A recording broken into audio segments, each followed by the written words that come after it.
Jake Morrison stood at his workstation and tried not to look up. Around him, the massive aliens moved like giants in a world made for their size. The control panels were too high for him to reach easily. The chairs were too big for his small frame. Even the doorways seemed to mock him as he had to stretch to hit the activation buttons. The ship was called the Celestial Dawn, and it was supposed to be humanity's first step into the larger galactic community Jake had been chosen for. This mission because he was smart, skilled, and adaptable. At least, that's what his commanders back on Earth had told him. Now, 3 months into the voyage, he wondered if they had simply sent him as some kind of joke. The Krathens were the worst. These lizard-like aliens stood over 8 feet tall, with thick green scales that gleamed under the ship's lights. Their leader, Commander Vextara, looked down at Jake like he was some kind of bug she might step on. Her yellow eyes always held the same expression when she looked at him, disgust mixed with amusement. "The human struggles again," she said to her. Second in command, not bothering to lower her voice. "Perhaps Earth sent us their weakest specimen as an insult." Jake's hands tightened on his tools, but he kept working. He was fixing a navigation computer that the Krathans had broken through their rough handling. It was delicate work that required small fingers and precise movements. The kind of work that his size actually made him better at. But the aliens didn't seem to care about that. The Zephyrians were almost as bad. These insect-like creatures had 4 arms and moved with quick, jerky motions. They clicked their mandibles when they were amused, and they seemed to find Jake very amusing indeed. Their engineer, Clicks of Thunder, had made it his personal mission to make Jake's life difficult. "Look at the tiny human," Clicks of Thunder buzzed to his friends. "He needs to stand on his toes to reach the controls. Maybe we should get him a ladder." The other Zephyrians clicked their mandibles in what passed for laughter. Jake's face burned with embarrassment, but he forced himself to keep working. He had a job to do, and he was going to do it well regardless of what they thought. The work shift ended, and Jake made his way to the mess hall. The corridors were built for the larger alien species, so everything felt oversized to him. He had to take quick steps to keep up with the normal pace of traffic. More than once, he had to press himself against the wall to avoid being trampled by a group of Krathans who acted like they couldn't see him. The mess hall was a large open space, filled with tables and chairs designed for the various alien species. Jake got his food from the dispenser and looked around for a place to sit. The Krathans sat together at the largest table, their voices loud and booming as they shared stories of battles and conquests. The Zephyrians clustered around their own table, their rapid clicking creating a constant background noise. Jake found an empty table in the corner and sat down alone. This had become his routine over the past few months. He ate by himself while the aliens socialized with their own kind. Sometimes he tried to listen to their stories, hoping to learn something about their cultures. But most of the time, their conversations just reminded him of how different he was from them. Tonight was different, though. Tonight, Clicks of Thunder seemed to be in a particularly nasty mood. The Zephyrian engineer stood up from his table and walked over to where Jake was sitting. His compound eyes glittered with malice as he looked down at the small human. "Well, well," Clicks of Thunder said loudly, making sure everyone in the mess hall could hear. "If it isn't our pet human? Tell me, little Jake, do you miss your home nest? Do you wish you were back with the other weak creatures?" Jake looked up at him calmly. "I'm just trying to eat my dinner." "Oh, you're trying to eat," Clicks of Thunder clicked his mandibles in mock concern. "That's so sad. Maybe you need help with that too." Before Jake could react, the Zephyrian's lower arm swept across the table, knocking Jake's food tray to the floor. The plate shattered and food splattered across the deck. The mess hall fell silent as everyone turned to watch. "Oops," Clicks of Thunder said, his voice dripping with fake apology. "So clumsy of me. But don't worry, little human. I'm sure the cleaning drones will take care of it. They're more your size anyway." The mess hall erupted in alien laughter. The Krathans roared with amusement while the Zephyrians clicked their mandibles rapidly. Even some of the smaller alien species joined in, apparently finding Jake's humiliation entertaining. Jake's face burned with shame, but he didn't say anything. He got down on his hands and knees and started picking up the broken pieces of his plate. His hands shook slightly, but he forced himself to stay calm. Getting angry would only make things worse. No one moved to help him. The aliens just watched and laughed as he cleaned up the mess. Some of them made comments about how pathetic he looked crawling around on the floor. Others suggested that maybe he should eat with the maintenance equipment since he was so small.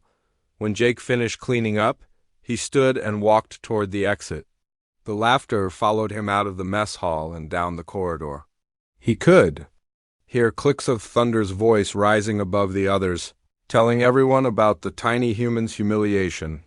Jake made it to his quarters before the tears started.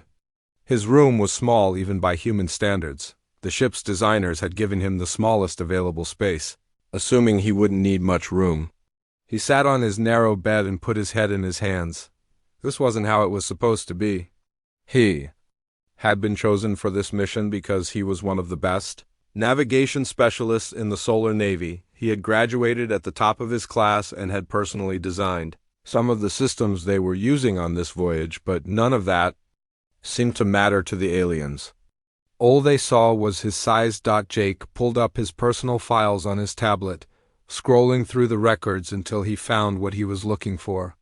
In the emergency contact section, there was a single name, Lieutenant Commander Ryan Cole, currently serving aboard the UES Valkyrie. Ryan was listed as Jake's adoptive brother, though the file didn't go into details about their relationship. What it also didn't mention was that Ryan Cole was one of the most feared humans in known space. He commanded the first human deep space combat vessel, and his reputation had already begun to spread through the galaxy's military circles. Jake had never had to use his emergency beacon before. He had hoped he would never need to. But as he sat in his small room, listening to the aliens in the corridor still laughing about his humiliation, he began to wonder if that might change. The Celestial Dawn was supposed to be a peaceful trading mission, a chance for humanity to prove they could work alongside other species. But Jake was beginning to learn that the galaxy was a much harsher place than Earth's diplomats had imagined.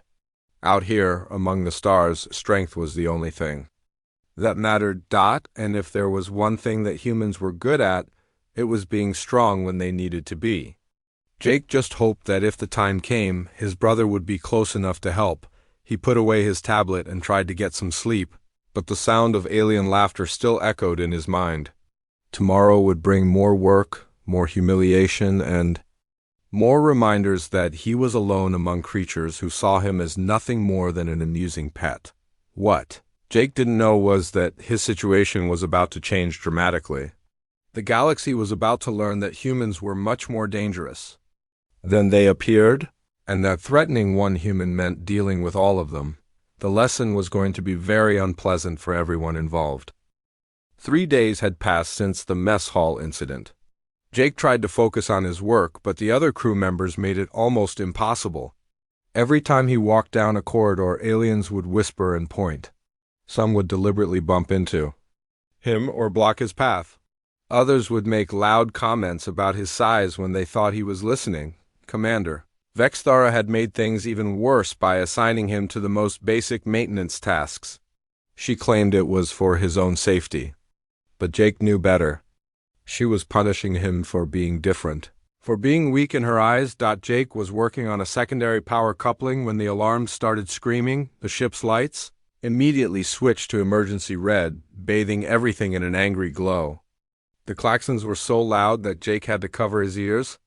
Around him, the alien crew members began running to their battle stations. Jake dropped his tools and rushed toward the bridge. His small size actually helped him here, as he could slip through the crowds of larger aliens who were pushing and shoving in the narrow corridors. He reached his navigation station just as Commander Vexthara was demanding a report. "What is happening?" she roared, her scales turning the pale yellow color that meant fear. Buzz of storms. The communications officer was clicking frantically at his console. His forearms moved in a blur as he tried to process the incoming data. "Unknown ship approaching fast," he buzzed. "They are not answering our calls. Their weapons are getting ready to fire." Jake looked at his scanner display and felt his blood turn cold. The ship configuration was one he recognized from his training back on Earth. It had the sleek, predatory design that could only belong to one species in this part of the galaxy. "Nexari Raiders," Jake announced, his voice cutting through the panic on the bridge. Every alien head turned to look at him. Commander Vexthara's eyes narrowed with suspicion. How would a pathetic human know about Nexari ship designs? Jake ignored the insult and focused on his display. "I studied their attack patterns at the Naval Academy. This is a destroyer-class battlecruiser. They use it for slave raids on merchant vessels." Before anyone could respond, the ship shuddered violently under weapons fire. The Nexari had opened fire without any warning, just as Jake had expected. These were not diplomats or traitors. They were slavers, and they wanted the crew alive and unharmed for their mining operations. "Shields down to 60%, reported the tactical officer, a nervous Crethan named Scale of Honor. "We cannot outrun them. Our weapons are too weak to fight back." Commander Vexthara began pacing back and forth, her massive claws clicking on the deck plating. "Options?" she demanded. "Give me options." The bridge crew looked at each other helplessly. The Celestial Dawn was a trading vessel, not a warship. They had basic shields and minimal weapons, designed more for show than actual combat. Against a Nexari battlecruiser, they might as well be throwing rocks. Jake's hands moved quickly across his console, accessing systems that most of the crew didn't even know existed. During his first week aboard the ship, he had quietly installed several modifications to the communications array. Earth Command had insisted on certain security measures for their representative even on a peaceful mission. "We need to send a distress signal," Jake said, his fingers dancing across the controls. "Already done," Buzz of Storms replied. "But the nearest patrol ship is 6 hours away. We will be dead or captured long before help arrives." Jake shook his head. Not that kind of distress signal. He activated a hidden subroutine that he had hoped never to use. The system came online with a soft chime that only he could hear through his earpiece. A special transmitter, hidden deep within the ship's communication array, began broadcasting on a frequency that no alien government monitored. The message was simple, but carried a priority code that would cut through any military traffic in the sector. Jake typed quickly, knowing that every second counted. "This is Jake Morrison aboard the Celestial Dawn. We are under attack by Nexari Raiders at coordinates 247.6 by 891.3. Request immediate assistance. Authorization code Omega 77 Charlie." The message shot out into space on a tight beam. Transmission, aimed at the last known position of a ship called the UES Valkyrie. Jake knew it was a desperate gamble. His brother could be anywhere in the galaxy, and even if he received the message, it might be too late. The ship shuddered again as something heavy clanged against the hull. Jake looked at his scanner and saw the distinctive shapes of boarding pods attached to various sections of the ship. "They are boarding us," Scale of Honor announced unnecessarily. The sound of cutting tools could already be heard through the bulkheads. Commander Vexthara turned to her crew. "All hands to defensive positions. Prepare for boarding action. Get the weapons from the armory." The bridge crew began moving toward the weapon lockers, their movements showing the kind of panic that came from facing an enemy they couldn't fight. The Nexari were legendary for their brutality, and everyone aboard knew what happened to crews who were captured alive. Jake started toward the weapons locker with the others, but Commander Vexthara's massive claw stopped him. Her grip was strong, enough to crush his shoulder if she wanted to. "Not you, little human," she said with disgust. "You would only get in our way. Find somewhere to hide until real warriors handle this situation." The dismissal stung worse than Jake had expected. Even facing death, the aliens still saw him as useless, as nothing more than a burden. He watched as they grabbed plasma rifles and prepared defensive positions around the bridge. Jake retreated to his navigation station, but he didn't hide. Instead, he began working on the communication array again. If rescue was coming, someone needed to guide them in. He started uploading the ship's internal layout to the emergency beacon, along with real-time data about where the Nexari were cutting through. The sound of cutting tools grew louder. Soon the raiders would break through the hull and begin their assault. The Celestial Dawn's crew was brave, but they were traders and technicians, not soldiers. Against professional slavers, they wouldn't last long. Jake thought about his brother Ryan. Somewhere out in the dark between the stars, Ryan had always been the protector, even back when they were kids. Jake had been small and picked on, while Ryan had been the one who fought back. That dynamic had never really changed. Even after they both joined the military, the first explosion came from the cargo bay level. The Nexari had broken through and were beginning their assault. Jake could hear weapons fire echoing through the ship's corridors, along with the distinctive roars of Krathan warriors and the buzzing battle cries of Zephyrians. But Jake also heard something else. The screams of his crewmates as they fell to the better armed and more experienced raiders. The sounds were getting closer as the Nexari fought their way through the ship. Deck by deck. Commander Vexthara was shouting orders, trying to coordinate a defense that everyone knew was hopeless. Her scales had turned completely yellow now, the color of terror among her people. Jake kept working at his station, uploading everything he could think of that might help a rescue mission. Ship layouts, crew positions, enemy numbers, weapon types. All of it went into the data stream that was still broadcasting into space. He didn't know if anyone was listening. He didn't know if help was coming. But he kept working anyway, because that was what humans did. They kept fighting even when the situation seemed hopeless. The cutting sounds were very close now. Soon, the Nexari would break through to the bridge, and the real nightmare would begin. Jake looked around at the alien crew members who had mocked him and treated him like a joke. Despite everything they had done to him, he found himself hoping that help would arrive in time to save them.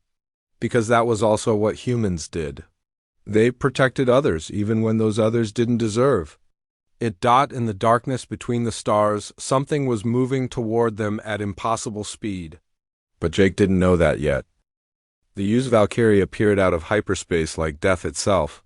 Unlike the merchant ships and diplomatic vessels that usually represented humanity in space, the Valkyrie was built for one purpose only, to kill. It was long and black, with angles that seemed to cut through space itself. Weapon ports lined its hull like the eyes of some ancient predator. Lieutenant Commander Ryan Cole stood on the bridge of his ship, watching the tactical display with ice-cold blue eyes. He was tall and muscular, with the kind of presence that made people step back when he entered a room. His sandy hair was cut military short, and his uniform was the matte black of human special forces. "Sir," his communications officer called. "Out. We are receiving the distress signal from the Celestial Dawn. Nexari raiders have boarded the merchant vessel." Ryan's face showed no emotion, but every crew member on the bridge could feel the temperature drop. They had served with Ryan Cole for 3 years, and they all knew what that stillness meant. Someone was about to die, and it wasn't going to be pretty.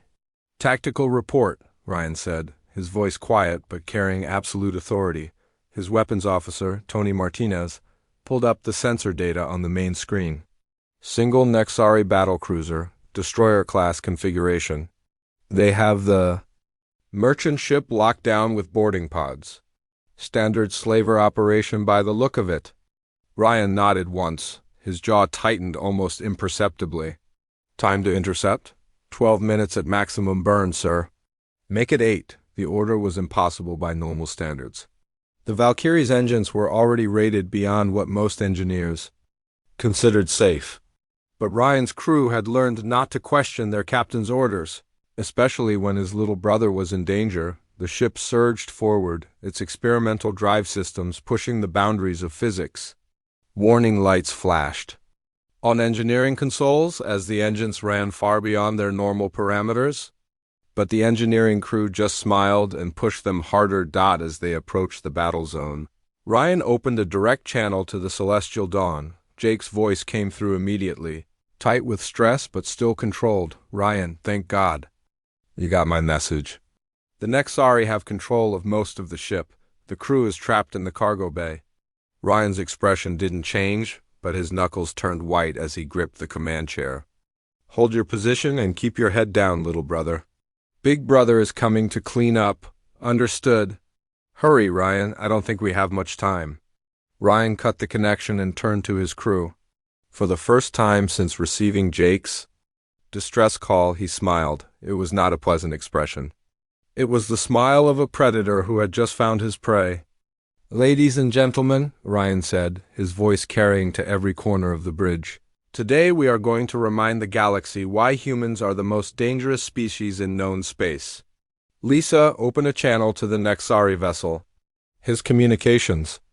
Officer's fingers flew across her console. "Channel open, sir." Ryan's voice carried across the void to the Nexari battlecruiser. He spoke in the same calm, conversational tone he might use to discuss the weather. "Nexari vessel, this is Lieutenant Commander Ryan Cole of the UES Valkyrie.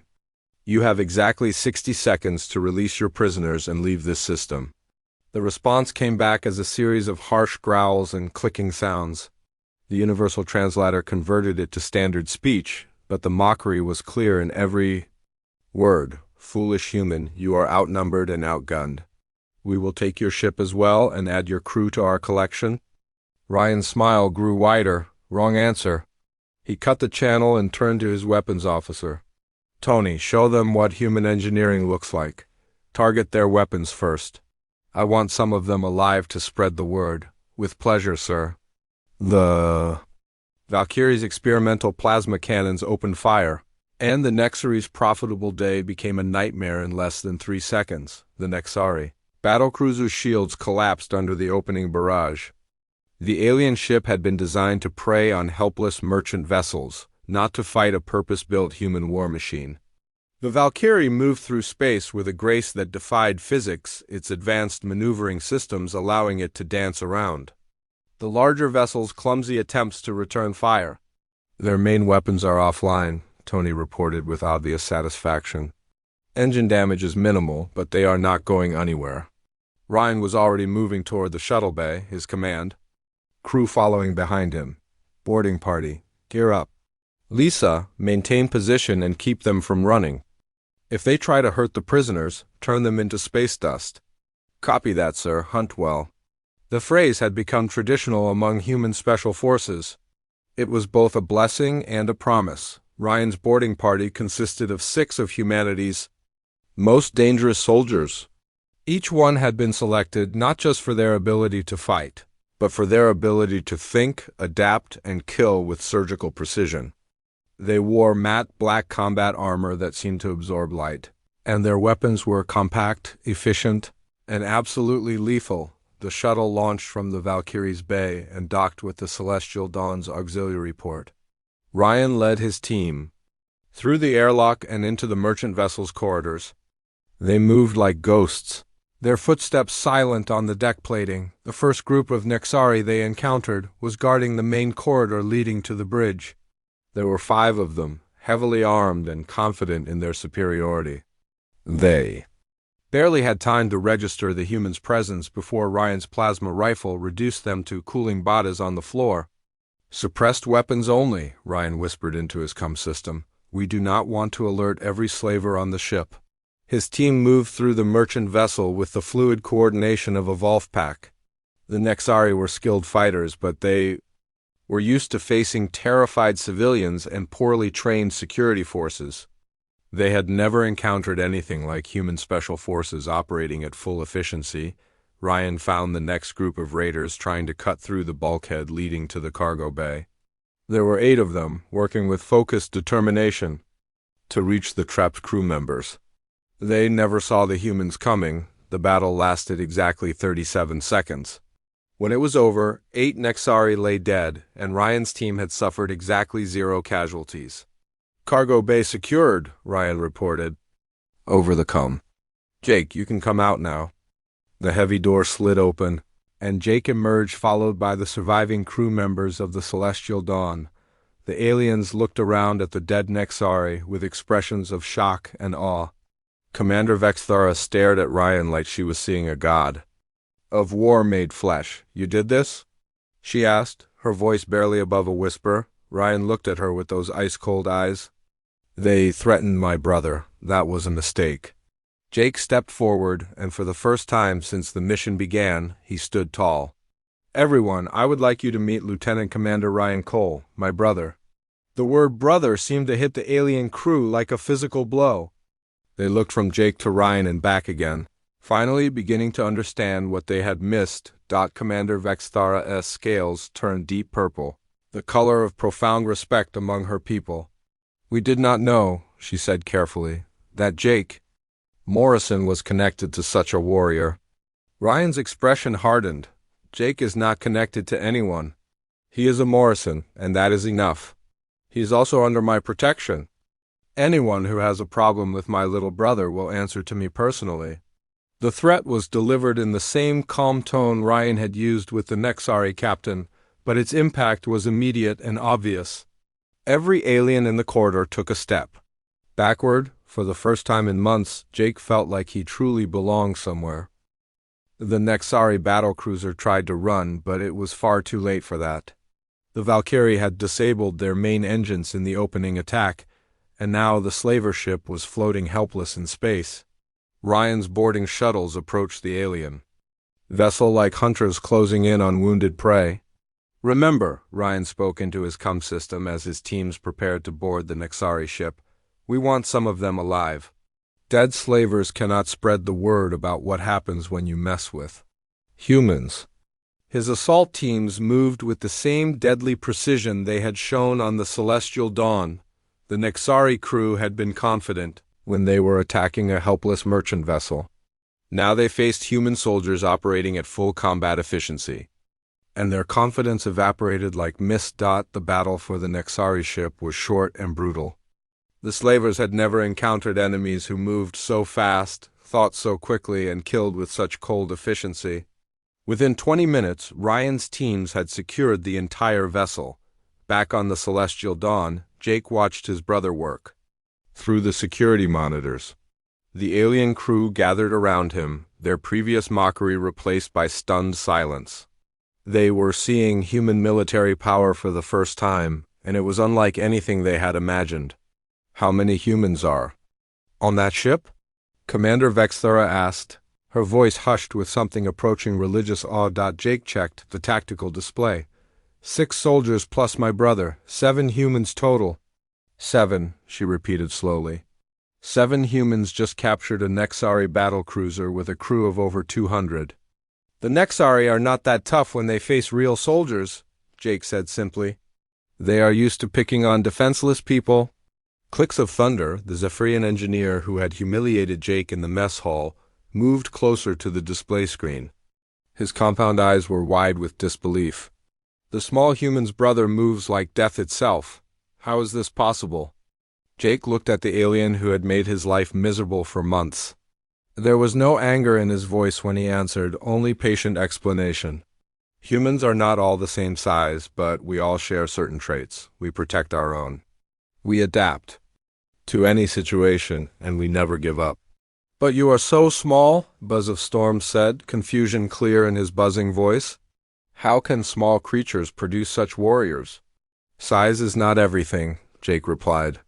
My brother is bigger and stronger than me, but that does not make him better. It just makes him different. Humans come in many shapes and sizes, but we all have the same basic nature. Commander Vexthara's scales had shifted to a deep blue color that indicated deep thought among her people. What nature is that? Jake smiled for the first time since boarding the ship months ago. We are all predators. Some of us hunt with our minds, some with our hands, some with our weapons, but we all hunt. The alien crew exchanged glances, beginning to understand something they had missed completely. They had looked at Jake's small size and assumed he was weak. They had never considered that he might be a different kind of dangerous. Ryan's voice came over the comm system, interrupting their thoughts. Celestial Dawn, this is Cole. The Nexari vessel is secured. We have 17 prisoners who will be handed over to galactic authorities. The rest chose to fight to the death. Understood, Jake replied. What about their ship? We are downloading their computer files now. This group has been responsible for raids across 3 sectors. The authorities will want to see this information. Jake felt a surge of pride in his brother's professionalism. Ryan could have simply destroyed the slaver ship and everyone on it. Instead, he had captured evidence that would help stop other raiding operations. It was the difference between revenge and justice. An hour later, Ryan and his team returned to the Celestial Dawn. The human soldiers moved through the corridors with easy confidence, their weapons secured, but ready. The alien crew pressed themselves against the walls to let them pass, showing the kind of respect usually reserved for apex predators. Ryan found Jake on the bridge, still working at his navigation station. The two brothers looked at each other for a moment, and then Ryan smiled. It was a completely different expression from the cold smile he had worn during the battle. This one was warm, genuine, and full of affection.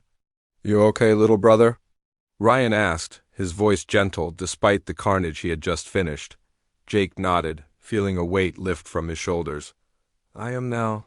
Thank you for coming." "Always," Ryan said simply. "That is what family does." Commander Vexthara approached them carefully, her massive form moving with uncharacteristic caution. "Honored warrior," she said to Ryan, "we owe you a great debt. You have saved our lives." Ryan looked at her with those cold blue eyes. "You do not owe me anything. I came here for Jake, not for you." The blunt statement made the alien commander flinch, but Ryan was not finished speaking. "However," he continued, "I want to make something very clear to everyone on this ship.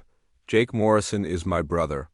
He is also one of the finest navigation specialists in the human fleet. He graduated at the top of his class from the Solar Naval Academy, and he has saved this ship more times than you probably realize." The alien crew listened in silence as Ryan continued his explanation. "Humans do not measure worth by physical size alone. We measure it by intelligence, courage, loyalty, and skill. By every one of those measures, Jake is worth 10 of any warrior I have ever met." Clicks of thunder stepped forward, his mandibles clicking nervously. "We did not understand human pack dynamics," he admitted. "We judged him by our own standards." "Your standards are wrong," Ryan said flatly. "Jake is small, but he is not weak. He is quiet, but he is not helpless. He is gentle, but he is still a predator. You missed all of this because you only looked at his size." Ryan turned to address the entire crew, his voice carrying the authority of someone who had never needed to shout to be obeyed. "The Nexari you encountered today are considered one of the most dangerous raider groups in this sector of space. They have been terrorizing trade routes for over 20 years. My team eliminated their entire boarding party in under 10 minutes. Do you know why?" The aliens shook their heads, waiting for his explanation. "Because they threatened my brother.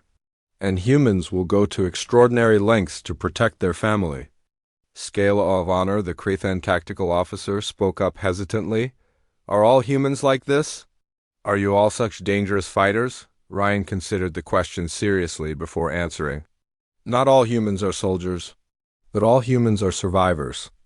We come from a world where everything tried to kill us, so we learned to be very good at killing back. We also learned that the best way to survive is to work together. Like a pack," Commander Vexthara said, understanding beginning to dawn in her yellow eyes. "Exactly like a pack," Ryan confirmed. "Mess with one human and you deal with all of us. Hurt one of our family, and we will hunt you across the galaxy to make you pay."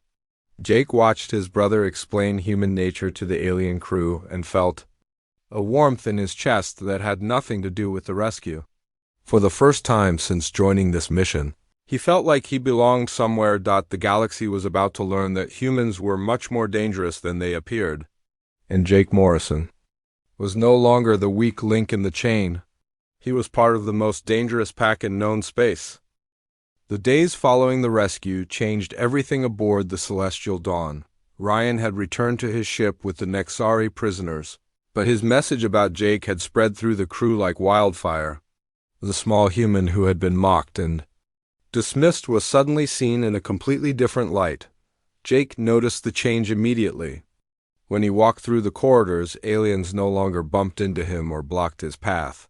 Instead, they stepped aside respectfully, some even nodding as he passed. The whispers behind his back had changed too. Instead of mockery, he heard words like dangerous and protected and predator pack.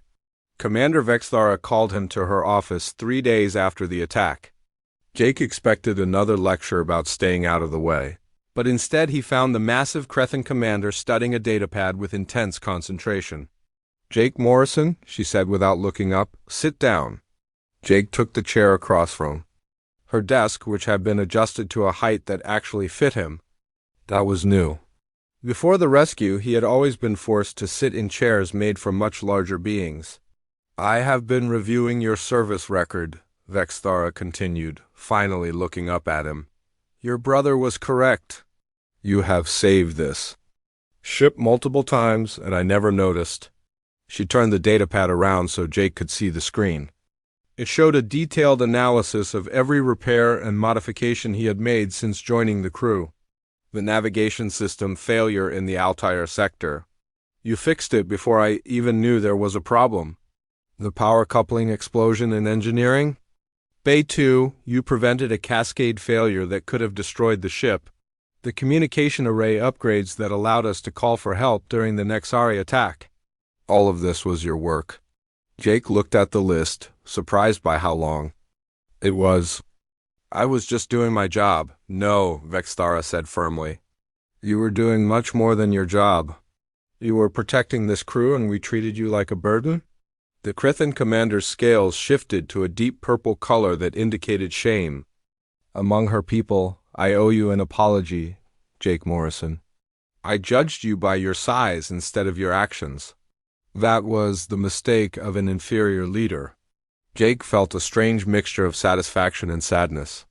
He had wanted this recognition for months, but now that it was here, he realized how much pain could have been avoided if they had just treated him with basic respect from the beginning.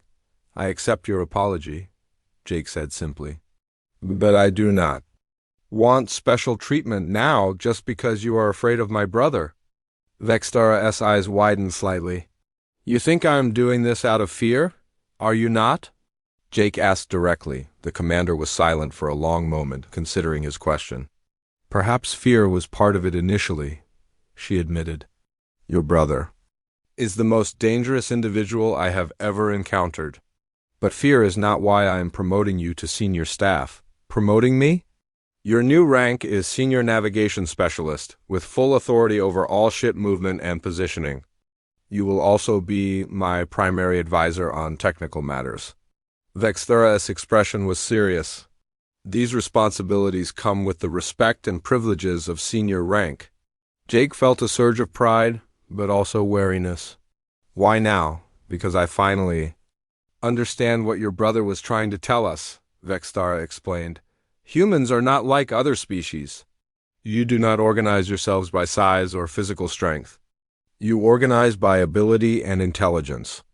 I was applying Crethan values to a human, and that was foolish." She leaned back in her chair, which creaked under her massive weight. "Tell me, Jake Morrison, what do you see when you look at me?" Jake considered the question carefully. "I see a commander who made mistakes but is trying to learn from them. I see someone who is strong enough to admit when she is wrong. I see a leader who puts the safety of her crew first." "And when you look at yourself?" Jake smiled. "I see a human who is exactly where he belongs." The change in his status became obvious immediately. At the next senior staff meeting, Jake found himself sitting at the main table instead of standing against the wall. The other officers, who had previously ignored him, now asked for his opinions on technical matters. His suggestions were not only heard but implemented. Click's dash of thunder approached him after the meeting, his forearms moving in the gesture that indicated deep respect among his people. "Jake Morrison," the Zephyrian said, his voice much more humble than before, "I wish to apologize for my behavior." "I brought you something." He held out a small device that Jake recognized as a personal communication unit, modified with Zephyrian technology. "It is a gift," Clicks of Thunder explained. "I made it myself. It will allow you to contact your brother instantly, no matter where he is in the galaxy." Jake accepted the device, feeling its weight in his hands. It was beautifully crafted, with intricate details that showed how much time and effort had gone into its creation. "Thank you," Jake said sincerely. "This is very thoughtful." "It is the least I can do," Clicks of Thunder replied. I was cruel. To you because I did not understand. I thought you were weak because you did not fight back when I humiliated you. Now I realize you were being merciful. Jake looked at the alien who had made his life miserable for months. I do not hold grudges, clicks of thunder. We can start over if you want. I would like that very much. Over the following weeks, Jake found himself becoming an integral part of the crew. His technical expertise combined with his new status as the brother of the apex predator made him one of the most respected members of the team. But more importantly, he finally felt like he belonged. The story of Ryan Cole's rescue spread throughout the galactic community like wildfire. The small human who had been mocked was now seen as a representative of one of the most dangerous species in known space. Trade captains began requesting human crew members specifically, hoping to gain the protection that came with them. But for Jake, the most important change was simpler. He had found his place in the universe not despite his size, but because of who he was as a person. The aliens around him had learned to see past his physical appearance to the strength and intelligence beneath. During a quiet moment on the bridge, Jake activated the communication device that Clicks of Thunder had given him. Ryan's face appeared on the small screen, looking tired but alert. "Hey, little brother," Ryan said with a smile. "How are things going?" "Better," Jake replied honestly. "Much better. The crew is treating me like a real member of the team now." "Good. They should have been doing that from the beginning, but I'm glad they finally came to their senses." "Ryan," Jake said seriously, "thank you for coming to save us. I know you were probably halfway across the galaxy." Ryan's expression grew serious. "Jake, I need you to understand something. I did not come to save them. I came to save you. You are my brother, and that means something." "It means everything." Jake felt tears prick at his eyes. "I know, and I am grateful." "You do not need to be grateful for family, Jake. You just need to be yourself." As the transmission ended, Jake looked around the bridge of the Celestial Dawn.